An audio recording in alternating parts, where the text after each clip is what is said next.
afternoon mga ka-Sir F. Update para sa ating red tilapia. Ito po, medyo konti na lang. Naipamigay ko na kasi yung iba dyan. Hinihintay ko lang uli ng mga anak para sila ay mailagay sa tamang lagyan. Medyo malalaki na nga. Tagal na yan eh. Pakainin natin.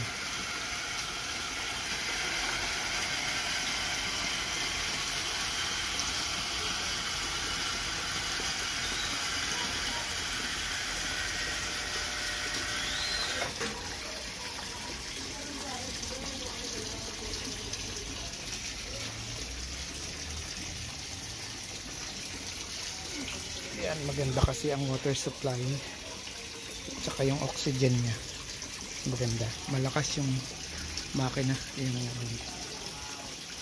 sa filter din maganda. Yan, ganyan lang pala ang sikreto para ang mga red tilapia ay gumanda ang paglaki, tsaka hindi namamatay kasi dati no namamatay eh, nahirapan sila dahil sa oxygen. Ito kahit medyo madumi na yung ilalim pero ibabaw malinis pa rin. Kusa nilang nililinis, sila na mismo naglilinis. Ayan. Ayan. Dapat sila ay mga anak uli dahil wala nang pamalit eh. Pero andito pa po yung ano, ito 3 months old na. Ayan, mga 3 months old. Ah, wala pa pala. 2 months old lang yan.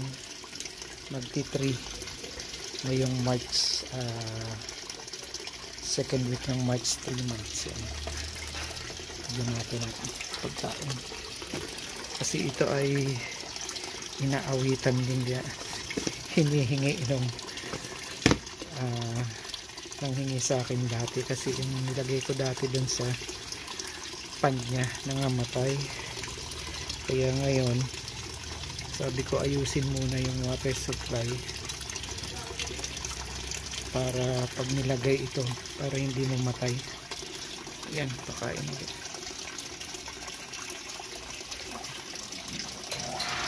Ayan, medyo malalaki na. Sabi kasi nila hindi daw nalaki. Ayan, malalaki na nga.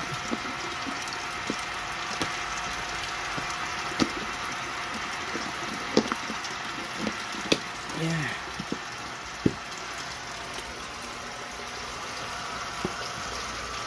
Ang tagal kong hindi nakapag-upload ng vlog kasi nga dito, ayan o, may nagtatayo ng bahay kasi dyan, ang ingay lagi, hindi ako makapag-vlog dito. Ngayon finishing na lang sila. Yung dating bakanting lote dyan ay tinayo na ng bahay, kaya ngayon yan, hanggang dito na lang ang nabibidyo to, wala na doon, hindi na ako makatawid doon.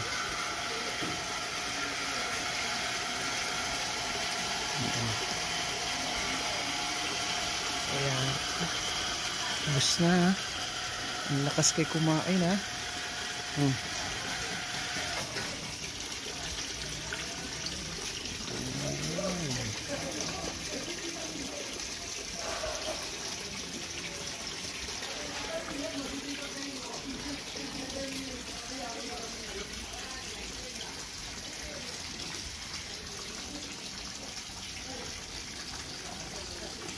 Ayan, sana ay may mga anak na uli kasi napapansin ko may kanya-kanya ng pugad yung mga yan. Ayun, yung isa sa sulok na yun, yung isa doon, andun, yan, may isa dyan, may isa dito, saka dito sa sulok na ito meron din. Kumakain lang sila kaya lumabas din sa mga pugad-pugad nila eh. Meron din doon, meron din doon sa kanto na yan, merong pugad. Ayun na yan, yan, mga anak yan sila kasi yung pinigay ko dati mga may itlog na sa tiyan yata yung mga yun eh, sayang na ipamigay ko.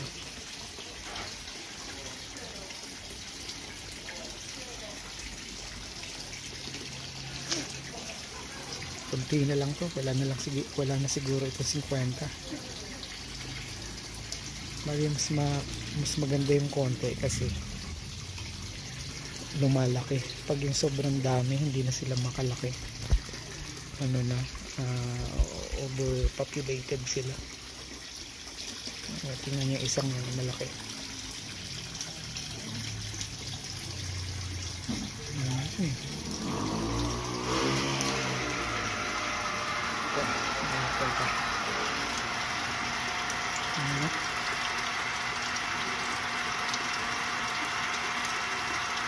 Lalaki na rin sila. Kaya napansin ko kasi mayroong may malalaki dyan, mabilis lumaki. Ayan o, samantalang sabay-sabay sila. Pero medyo may maliliit na maliliit pa. Pero may malaki. Ayan, hindi sila sabay-sabay talaga lumaki. Ayun, may maliliit na maliliit. Pero may malalaki na naman. Sabay-sabay lang naman sila inianak. Ayan. Sabi nga nung iba hindi daw lalaki kasi nga ilang generation na yan. Sabi ko pag yung mga 10 taon na yung pa lumaki, ayan ko lang dyan sa mga yan. Hinayaan ko lang para may libangan ako. Saka maganda rin halimbawa nagkaroon uli ng ng pandemic nga yan nag-umpisa hindi makalabas, ayan, hindi naman mga pang-ulam, diba? Kasi binibenta ko, wala naman pumunta rito para bumili. Nakita ko kasi yan, mahal yan sa market kasi mga red tilapia yan, kumbaga yan ay rare at hindi pa kilala dito sa masarap ang yan, pinirito. Sarap din ang sweet and sour. Dinalhan ko nga dati doon sa Sangli, sabi sinabawan daw, sarap naman daw. Ayan po, sige po, salamat sa pagsuporta. Hanggang dito na lang po. Like, share, and subscribe na lang po uli. Sir F Vlogs, see you.